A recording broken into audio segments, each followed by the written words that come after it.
पद्धतीच्या कालची सुद्धा कारवाई झाली, त्या कारवाई बघितल्यानंतर याची व्याप्ती खूप आहे. खरं तर एक जबाबदार आमच्या शासकीय सेवेत काम करणारा अधिकारी आणि तो सुद्धा अशा पद्धतीचं कृत्य करत असेल तर ही कृत्य गंभीर आहे. त्यामुळे या सगळ्या गोष्टींवरती अजूनही तपास सुरू आहे. या तपासामध्ये अजूनही काही नावं येतील.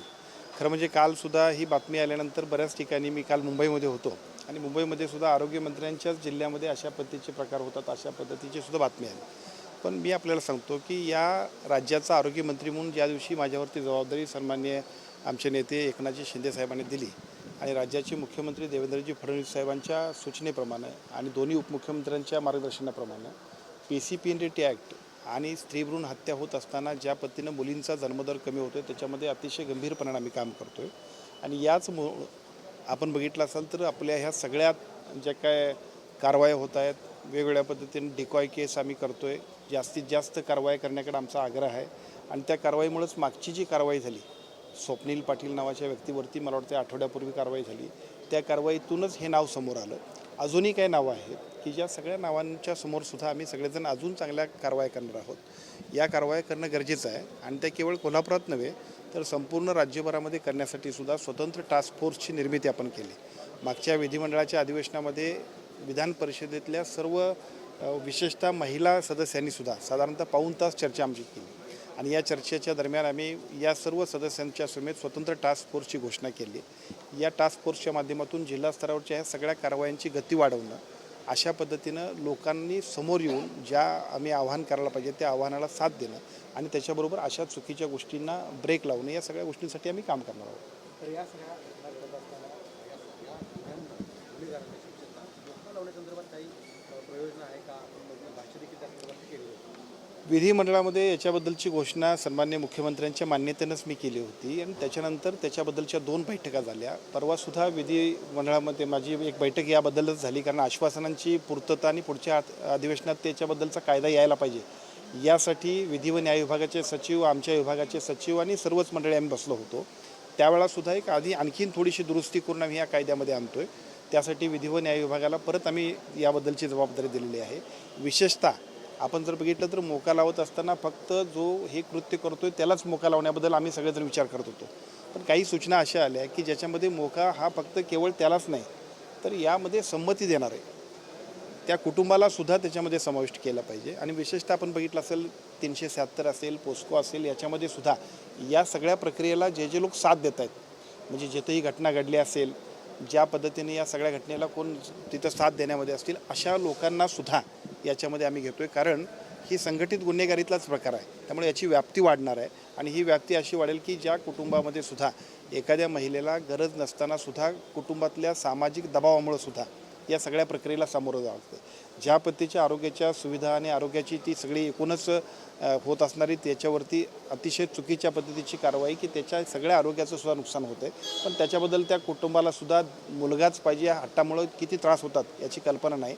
त्यामुळं मोका कायद्यामध्ये केवळ या सगळ्यामध्ये असणारे वैद्यकीय किंवा सहभागी असणारेच नव्हे तर त्याला संमती देणारे, त्याच्यामध्ये प्रक्रियेत सहभागी असणाऱ्या सगळ्यांचा सुद्धा, अगदी त्याच्यामध्ये आम्ही असं सुद्धा करतो आहे की ज्या गोळ्या MTPच्या दिल्या जातात, फार्मासिस्ट आहे, कुठून आल्या गोळ्या, या सगळ्या लोकांना सुद्धा त्याच्यामध्ये आम्ही घेणार आहोत. कायदा इतका कडक होईल की अर्थात याची गरज आहे आणि त्यामुळे आम्ही त्या पद्धतीचं कामही करतो आहे. पण त्याच्यामध्ये एक लोकांचा प्रश्न असा आहे की वारंवार तेच आरोपी या सगळ्या प्रकरणामध्ये सामील असतात, म्हणजे एकदा सापडल्यानंतर परत तेच काम करतात. म्हणजे असं म्हणालात की आम्ही कडक पावलं उचलतो शासन, तरी सुद्धा व्याप्ती वाढणार अशी भीती आपल्याकडे नाही, मी आपल्याला तेच सांगतो आहे. खरं तर आपण बघितलं तर दुर्दैवानं याच्यापूर्वी या सगळ्या गोष्टींवरती इतकीशी चर्चा होत नव्हती.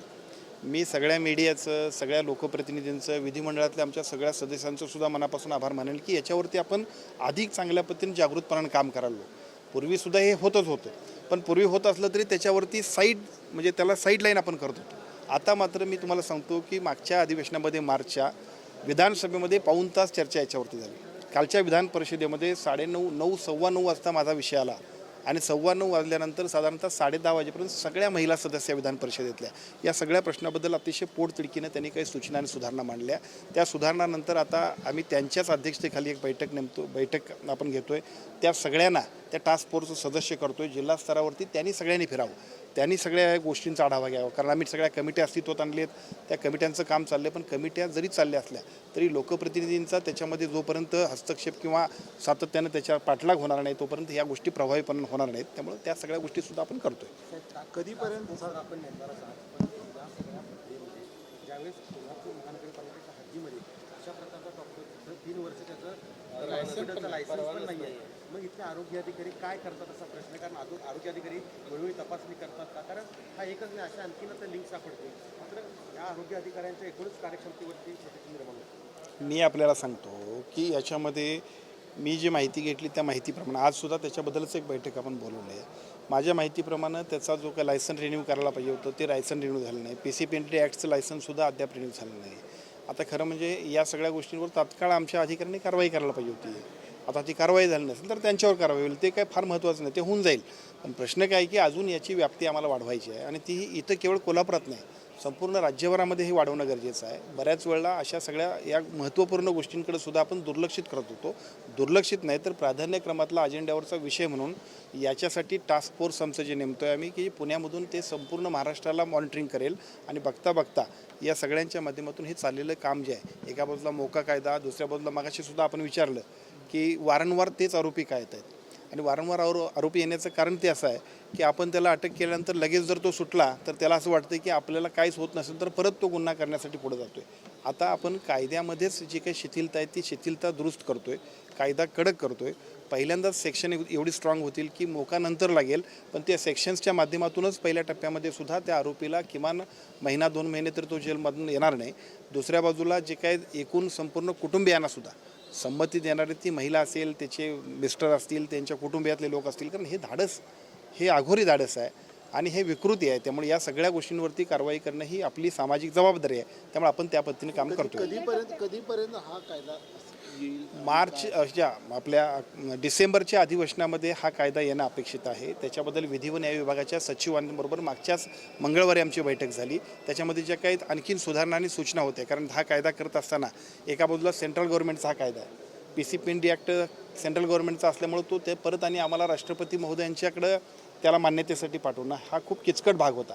म्हणून त्याच्यामध्ये आणखीन 1-2 पर्याय आहेत की ज्या 2 पर्यायांवरती आमच्या विधी व न्याय विभागाच्या सचिवांनी आम्हाला सूचना केल्या. त्याप्रमाणे त्यांचं म्हणणं आणि पुढच्या 15 दिवसांमध्ये आमच्या सार्वजनिक आरोग्य विभागाचे प्रधान सचिव आणि विधी व न्याय विभागाच्या सचिव या सर्वांच्या बरोबरची एक चांगल्या पद्धतीनं ते आमच्यासमोर सादर करतील आणि त्या सादरीकरणानंतर प्रत्यक्ष कायदा करण्यामध्ये आपण पुढे जातो. हां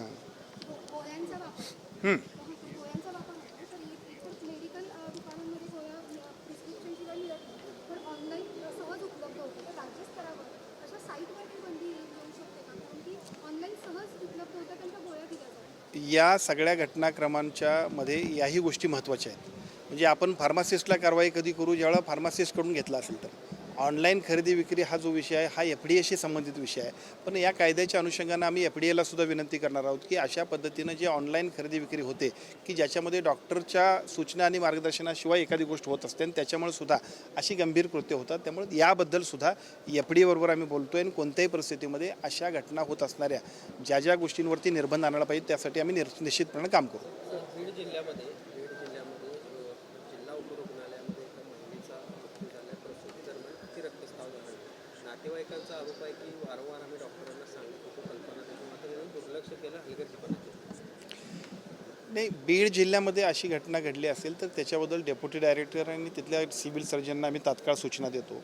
सूचना देऊन त्यांच्याकडचा वस्तुस्थितीचा अहवाल घेऊ. अशा पद्धतीनं कुठल्याही पेशंटला आमच्या सर्व यंत्रणेच्या माध्यमातून सहकार्य झालंच पाहिजे आणि समजा त्याच्यामध्ये जाणीवपूर्वक कुठं दुर्लक्ष झालं असेल तर तात्काळ कारवाई आपण निश्चितपणे करू.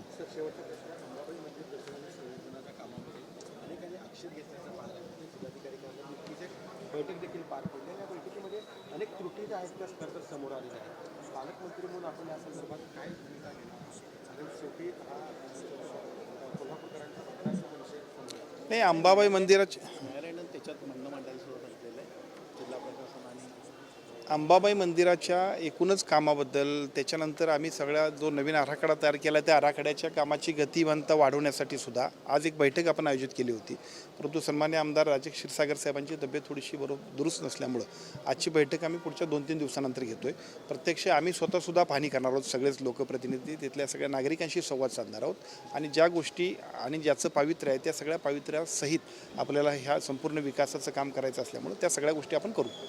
निवृत्ती सिव्हिल सर्जन चंद्रकांत गायकवाड याने 250हून अधिक स्त्री भ्रूण हत्या केलेल्या आहेत. याची सखोल माहिती मिळावी आणि त्यामध्ये जे सर्व रॅकेट आहे ते लवकरात लवकर ताब्यात घ्यावं आणि फास्ट कोर्टमध्ये त्यांना फाशीची शिक्षा व्हावी असं आम्ही महिला मोर्चातर्फे निवेदन दिलेलं आहे. आणि त्यांचं जे लायसन नाही आहे त्याबद्दल आम्ही आयुक्तांना सांगून ज्या डॉक्टरांचं लायसन नाही त्या लायसन नसल्यामुळे त्यांचं हॉस्पिटल सील करून टाकण्याचे निवेदन देणार आहे.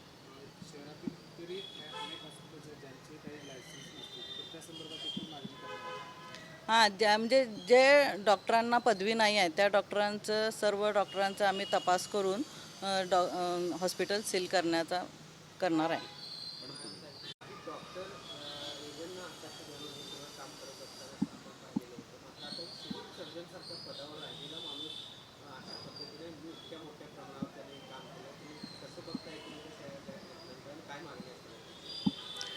नाही, खरोखर अत्यंत दुर्दैवी घटना आहे की एक सिव्हिल रिटायर्ड सर्जन 250 स्त्री भ्रूण हत्या करतो आणि आजूबाजूच्या लोकांना त्याची माहितीसुद्धा मिळत नाही आहे. आणि त्यांच्यासोबत जे काही एजंट किंवा जे काही वैद्यकीय तपासणीसाठी जे काही लोक घेऊन जातात त्यांच्याबद्दलसुद्धा आम्ही निषेध करू आणि परत त्याच्याबरोबर आयुक्तांना आम्ही असं निवेदन देऊ की परत पूर्ण जे दवाखाने कोल्हापूर शहरात आहेत ते परत रिव्हेरीफाय व्हावे. खरोखर त्यांच्याकडे पदवी आहे का, डिग्री ते आहे का त्यांच्याकडं, ह्याची पुन्हा एकदा रिव्हेरिफिकेशन करून ह्या संदर्भात जे कोण डॉक्टर्स त्यांना सपोर्ट करत असतील त्यांचंही लायसन्स रद्द करण्यात यावं आणि त्यांना कठोरातली कठोर शिक्षा व्हावं अशी मागणी आम्ही आयुक्तांना आणि आज SP ऑफिसमध्ये केलेली आहे. रीमा पालनकर, महिला मोर्चा सरचिटणीस.